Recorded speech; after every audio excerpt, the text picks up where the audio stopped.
Negative feel എന്താണെന്ന് ചെയ്യാം. ഇതില് തൃഷയുടെയും അജിത്തിന്റെയും കുറച്ച് സീൻസ് കാണിക്കുന്നത്, കുറച്ച് റൊമാൻറ്റിക് പരിപാടികൾ, ഫ്ലാഷ് ബാക്ക് പരിപാടിയിൽ കാണിക്കുന്നുണ്ട്. ഫാൻസിനോട് ചോദിച്ചപ്പോ ഫാൻസും പറഞ്ഞു അങ്ങനെ ഒരു അജിത് ഫാൻസ് തന്നെ പറയുന്നുണ്ട് ഇപ്പൊ അവര് തമ്മിലുള്ള ആ ഒരു ഇത് വേണ്ടായിരുന്നു. ശരിക്കുള്ള സിനിമയിൽ മീൻസ് ഒറിജിനൽ ബ്രേക്ക് ഡൗണിൽ സംഭവിച്ച ആ ഒരു വന്നിട്ടില്ല എന്ന് പറയുന്നത്. സിംഗിൾ അത് ആ ഒരു എന്താ പറയാ, അതൊരു അൺവാണ്ടഡ്. ആ പടത്തിൽ അങ്ങനെയല്ല. ഇംഗ്ലീഷ് പടത്തിൽ ജസ്റ്റ് ഈ ഇങ്ങനെ ഈ ഫ്ലാഷ് ബാക്കിലേക്ക് പോണ പരിപാടി ഒന്നുമില്ല. ജസ്റ്റ് അവിടെ നിന്ന് തുടങ്ങുന്നു. അത് നമ്മളിപ്പോ ഈ വിടാമുറിച്ചിൽ എങ്ങനെയാണ് തുടങ്ങുന്നത് അതുപോലെ തുടങ്ങുന്നു.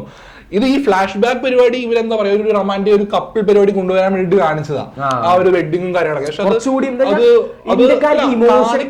കാണിക്കുന്നതിന് കുഴപ്പമില്ല, പക്ഷെ ലെങ്ത് കുറച്ച് കാണിക്കണം. ഈ ഇന്ത്യക്കാർക്ക് കൂടുതൽ ഇമോഷൻസ്, അല്ലെങ്കിൽ തമിഴ്നാടാണെങ്കിലും ഏതാണ്, നമുക്ക് കുറച്ച് ഇമോഷൻസ് കണക്ഷൻസ് കൂടുതലാണല്ലോ. അപ്പൊ അതുകൊണ്ടാണ് കുറച്ചൊരു ഇമോഷൻ വെച്ചത്, അത് ആൾക്കാർക്ക് കണക്ട് ആവുന്ന വിചാരിച്ചിട്ട്. പക്ഷെ ഞാനത് അങ്ങനെ കണ്ടിരുന്നു പോയി, കാരണം ഇതിൽ ഒറിജിനൽ പാട്ട് കാണാത്തോണ്ട് ഞാൻ എനിക്കത് എന്താ പറയാ, അതിനോടൊരു ഒരു ഇഷ്ടക്കുറവുണ്ടാകും. പിന്നെ ക്ലൈമാക്സ് ാണെങ്കിലും അതായത് ആ ഫൈറ്റ് കഴിഞ്ഞ് അവിടെ ക്ലൈമാക്സ് സുഖമായിട്ട് നമുക്ക് എൻഡ് ചെയ്യിപ്പിക്കാം.